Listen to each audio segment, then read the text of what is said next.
Good morning everyone, আমরা সবাই কেমন আছো? আশা করি সবাই ভালো আছি। আমি ভালো আছি। সকালে একটু টিফিন করছি, তাই ভাবলাম তোমাদের সাথে একটু শেয়ার করবো। দেখো তাহলে চিড়ে ধুয়ে শুকিয়ে ঝরঝরে করে নিচ্ছি। চিড়ে পোলাও করে আলু আর পেঁয়াজ দিলাম, পেঁয়াজ ভাজা করলাম, বাদাম ভাজা, আলু আর পেঁয়াজ ভাজা করলাম, চিড়ে পোলাও করবো। তাই কারি পাতা নেই, কারি পাতা ছাড়াই করতে হবে, কারণ আমাদের কাছাকাছি আর কোনো গাছ নেই যে কারি পাতা তুলে নিয়ে আসবে। কারি পাতা ছাড়াই করবো। তোমাদের একটু টিফিন হচ্ছে অবশ্যই কমেন্টে জানিও। যদি ভালো লেগে থাকে অবশ্যই লাইক সাবস্ক্রাইব করে পাশে থেকো। তো অনেকদিন পরে একটু চিড়ে পোলাও খেতে ইচ্ছা করেছে। আমার চিড়ে প্রথম দিয়ে খেতে খুব ভালো লাগে। আমার কিছু না হলে একটু চিড়ে ধুয়ে চিনি দিয়ে লবণ দিয়ে মাখা দিলেই আমার খাওয়া হয়ে যায়। আমার কিছু লাগে না। হলুদ গুঁড়ো দেবো, হলুদ দিলাম,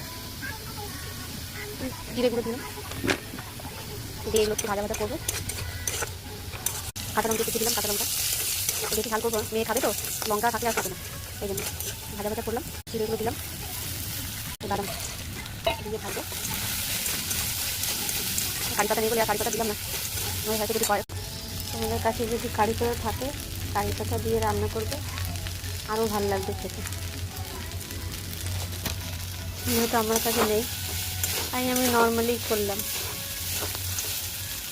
আচ্ছা, মেয়ের পরীক্ষা আছে, কালকে পরীক্ষা শেষ, আজকে কাল হলেই পরীক্ষা শেষ।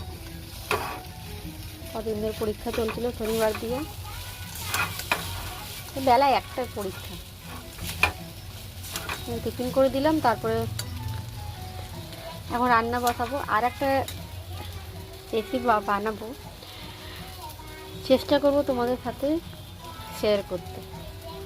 নতুন একটা রেসিপি, তোমরা যদি কেউ যদি খেয়ে থাকো তাহলে অবশ্যই জানিও।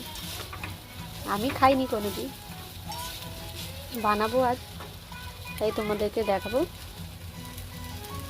তোমরাও বানিয়ে বাড়িতে দেখবো, চেষ্টা করব। যদি সময় পাই, যদি সময়ের মধ্যে হয়ে যায়, মানে মেয়ে তো ছোটো মেয়ে তো, বদমাশি করে দুষ্টুমি করে বলে, যদি সময়ের মধ্যে হয়ে যায়, যদি ওকে নিয়ে পারি তাহলে আমি দেখাবো। আর যদি না পারি তাহলে আর কিছু বলার নেই, তাড়াহুড়ো করে রান্না করতে হয়।